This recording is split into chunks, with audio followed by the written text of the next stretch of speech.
At 3 o'clock in the morning, complete silence wrapped the Peterson home. The stillness was so deep that even the faint ticking of the wall clock echoed in the room. But suddenly, something unusual happened. Max, the family's German shepherd, rose from his spot, alert and tense. Without warning, he entered the nursery and began to pull baby Emma, who was sleeping peacefully in her crib, wrapped in a soft blanket. He did not make a sound.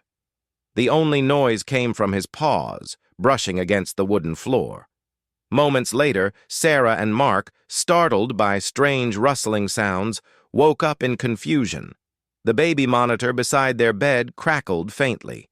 Sarah sat up, a chill spreading through her chest. "Mark," she whispered, nudging him. "Did you hear that?" He blinked, still half asleep. "Maybe Max is just moving around," he said, brushing it off. But the uneasy feeling in Sarah's heart grew heavier. Suddenly, Max let out a sharp bark. That bark was not casual. It carried urgency. Sarah grabbed the baby monitor again. The static shifted, followed by soft rustling and movement. Her heart began to pound. She jumped from the bed. "He is in Emma's room," she said, fear gripping her voice. Mark threw off the blanket and reached for his robe. They both rushed into the hallway. What they saw froze them in place. Max was slowly dragging Emma, wrapped tightly in her blanket, across the floor toward the front of the house. Her small form moved gently with each step, still asleep. "Max! Stop!" Mark shouted, his voice trembling. But Max continued without hesitation. His body language was clear. He was focused, not aggressive. His eyes were wide, his ears pressed back, and his tail still. Sarah stepped forward, ready to stop him. But then Max barked again, this time louder and sharper.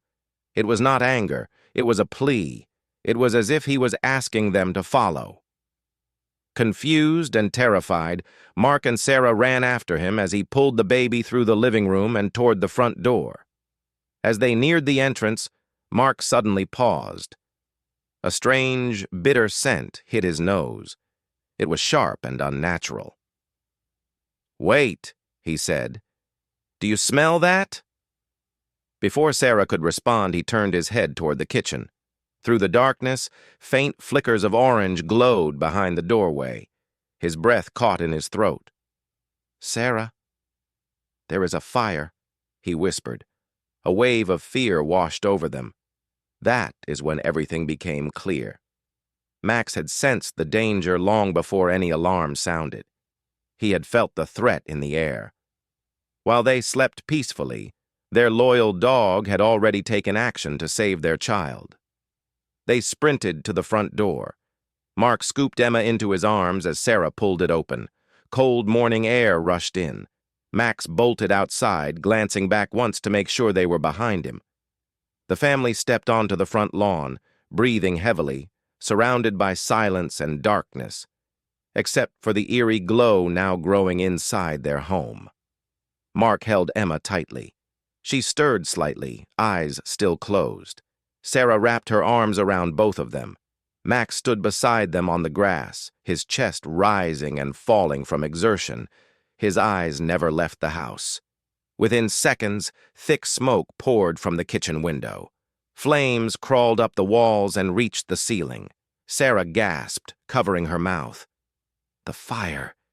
"He knew," she whispered, tears forming in her eyes. The realization struck them with force. Max's unusual behavior, his desperate barking, his act of dragging their baby from the crib, it had all been to save her life. Without him, they would never have known in time. The fire had already consumed the kitchen. If Max had not acted, the baby could have been trapped. They could have all been lost. Mark gently placed Emma on the grass and checked her. She was unharmed, just a bit cold and confused. Sarah knelt beside her, pressing her forehead to the baby's and whispering softly. Then she turned to Max. Her hand reached out and touched his fur. "You saved her," she said, her voice shaking. "You saved all of us." One by one, Lights began turning on in neighboring homes. The smoke had caught the attention of others. People stepped outside, looking toward the Peterson house in shock. Someone made a call. Soon the sound of sirens echoed through the neighborhood. Fire trucks arrived within minutes. Firefighters rushed in with hoses and equipment. They fought the flames quickly and efficiently. Still, the kitchen was already destroyed. But thanks to Max, everyone was safe. As the fire was finally put out and smoke drifted into the pale morning sky, the Petersons remained on the lawn, shivering, shaken, but alive. Max stood close to them. His body trembled slightly, but he did not sit down. His eyes remained fixed on the house until the danger was truly gone.